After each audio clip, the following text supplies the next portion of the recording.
Al bismillah onu sağ başlayımız. Бастауыш, мубтада және баяндауыш. Mubtada vel haber. Bismillah оқи бер. Екі есімді алайық. Фарид, муштахид. Фарид ынталы. Бұларды қосып, фаридун, муштахидун десек, толық мағынаны білдірген сөйлем пайда болады. Бұл екі сөздің алғашқысы фаридун деп айтылып жатқандығын білдірсе, екіншісі муштахидун алғашқы фарид жайында айтылғандығын білдіреді.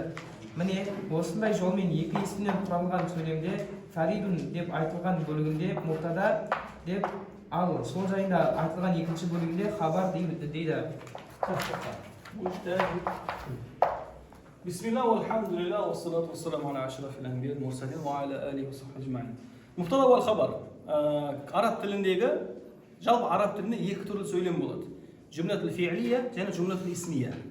Cümletül fi'liye дегеніміз ол фи'илден басталған сөйлем. Қарапайым тілмен айтқан кезде бір сөйлем етістікпен басталса ол cümletül fi'liye болады.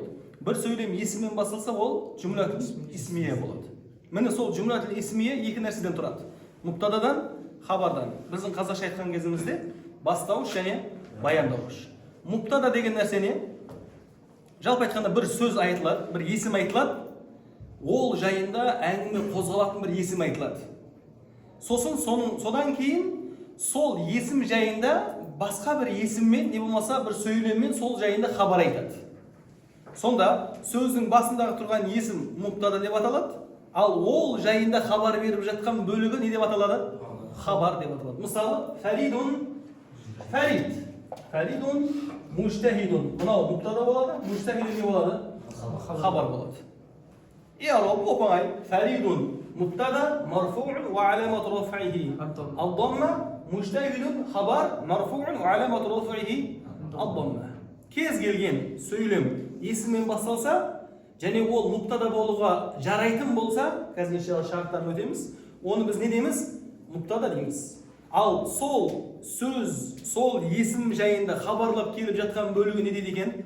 Хабар деп аталар екен. Жақсы ма? Фаридун муштахидун деген сияқты.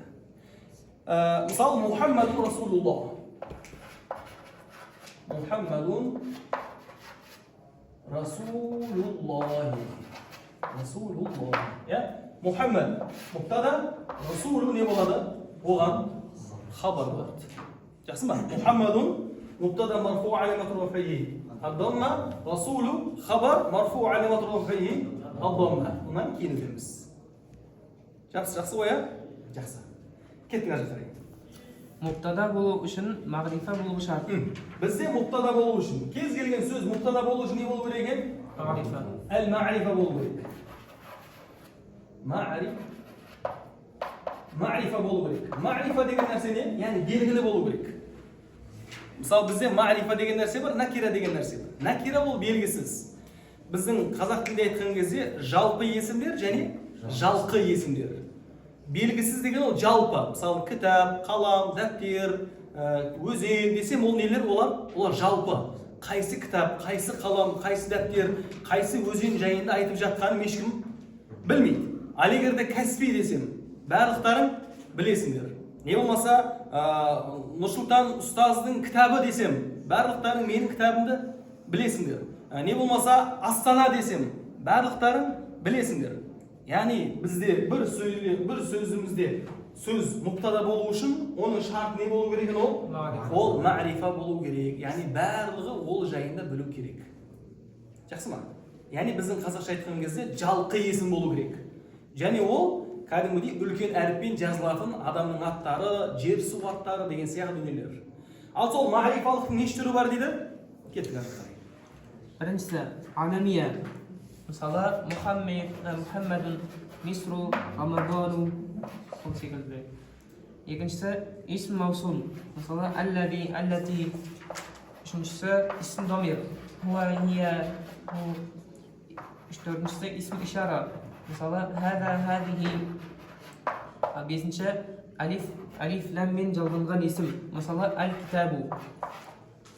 Алтыншысы мудаф есім. Мысалы, қоламу Мухаммади, Махмуди. Алты идофа.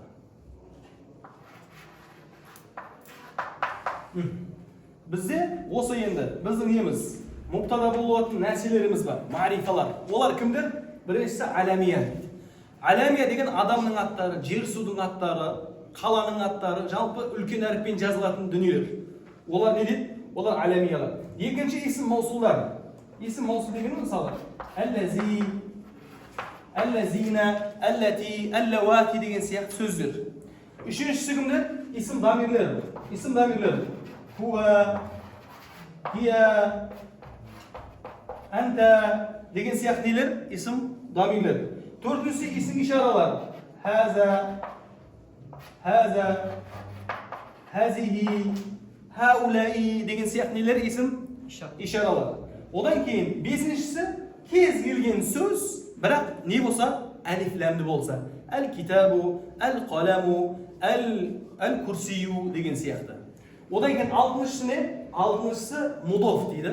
Мудоф. Яғни бір накира сөз, белгісіз сөзді осыларға қосып шықсақ, онда ол неге айналады? Ол ма'рифаға айналады.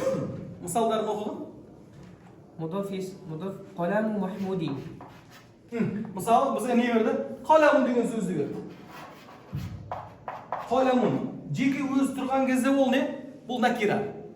Яғни белгісіз. Қайсы қалам мына жерде? Білесіңдер ма? Жоқ. Ешкім білмейді.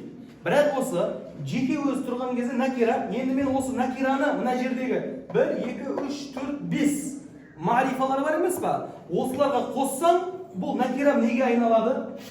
Ма'рифаға айналады. Мысалы, аламияда Махмуд деген сөз болса, Махмуд деген адам аты болса, қаламу Махмудин, Махмудтың қаламы. Кімнің қалам, кімді келген білдіңдер ма? Ма'рифаға айналады. Одан кейін исім маусулға мысал айтқан. Қаламу ләзи катабтуху ма? Қаламу ләзи катабтуху бихи ахмару. Қаламу ләзи катабтуху бихи. Мен онымен жазған қалам бар ғой кешегі. Сол не? Ахмар. Ол қандай? Ол қызыл түсті деген сияқты. Яғни мен қаламды кімге қостым мен? Әл-ләзиге қостым. Қаламу ләзи иштарайту әмси. Кеше сатып алған қалам ше? Деген кезде сенің ойыңа қай қалам келді? Сатып алған қалам келді. Емесі қаламу ләзи катабтуху бихи. Мен кеше сенің алдында отырып жазған қалам бар емес па? Деген кезде сен көз алдыңа не елестетілді? Сол кешегі қалам елестетілді. Міне осылайша қалам әл-ләзиге қосылып неге айналды? Накира еді, ма'рифаға айналды. Одан кейін не? Исім дамирге мысал айтқан не айтқан? Қаламука максурун. Қаламука, сенің қаламың. Сенің қаламың кән? Қаламука кән? Белгілі болды ма? Белгілі болды. Сенің қаламың кән? Қаламука. Белгілі болды ма? Белгілі. Мен қаламун десем, кімнің қаламын ойлайсыңдар? Ойламайсыңдар. Қаламуху десем белгілі бола ма? Қаламука десем белгілі бола ма? Қалами десем белгілі бола ма? Тамам. Онда бұл кезде исім дамирлерге қосылған кезде осылайша ол ма'рифаға айналады. Одан кейін исім ишараға қандай мысал берген? Қаламу хаза тауилун. Қаламу хаза, мынау қалам тауилун деп мен сол кезде хаза деген сөз істетіп атқан кезде саған не істеймін оны көрсетемін. Қаламу хаза, әй көкелер, табашшыру хаза, мынау бор деймін. Не деймін? Абияду, не деймін ол? Ол әппақ деген сияқты. Немесе табашшыру хаза лиллаухати, ол неге арналған? Тақтаға арналған деп, яғни мен осы жерде қаламун деген накира сөзді мыналарға қосуым арқылы неге айналдырам? Ма'рифаға айналдырам. Жалпы айтқанда жігіттер, қараңдар, бізде бір сөз мұптада болу үшін ол не болу керек? Міндетті түрде ма'рифа болу керек. Негізінде 5 не бар? 5 ма'рифа бар. Адамның аттары, исім маусулдар, исім дамирлер, исім ишаралар, сосын әлиф ләммен айтылған есімдер. 5 ма'рифалар бар. Енді 6-шы бір топ бар, кез келген накираны осы ма'рифаға қоссам, ол неге айналады?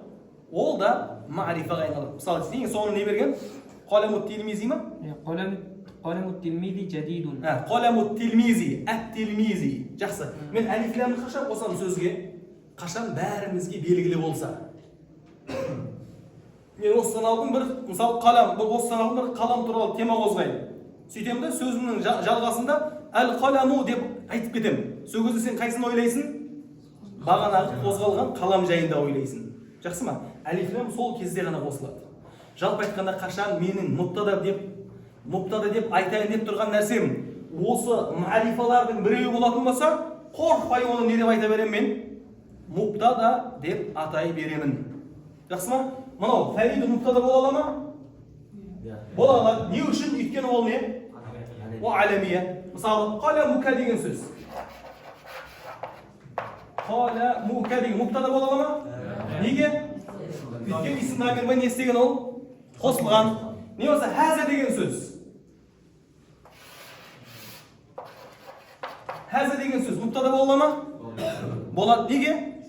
Өйткені ол исм ишара. Мысалы, хаза китабун.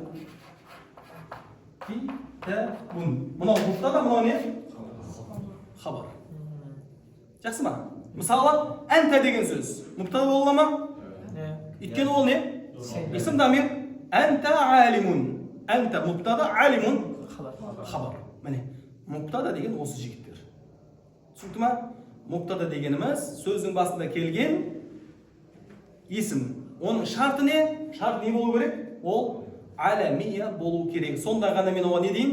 Мубтада марфуун ва аламат раф'ихи ад-дамма деп атаймын. Түсінікті ғой, енді осы жерлерде бір не бар? Иншалла біз хабарды айтып жатқан кезде айтып кетуге әрекет жасаймын. Бопты, мынаны марфуун ва аламат раф'ихи дамма деп айтамын. Бірақ мына деше хаза мубтада болды.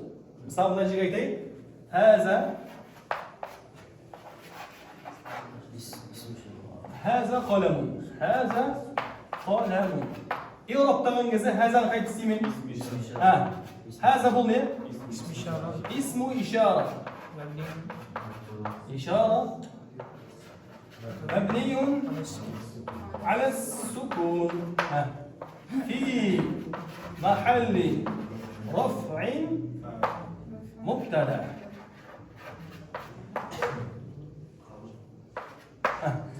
Жақсы ма? Хазаны мен осылай істеймін.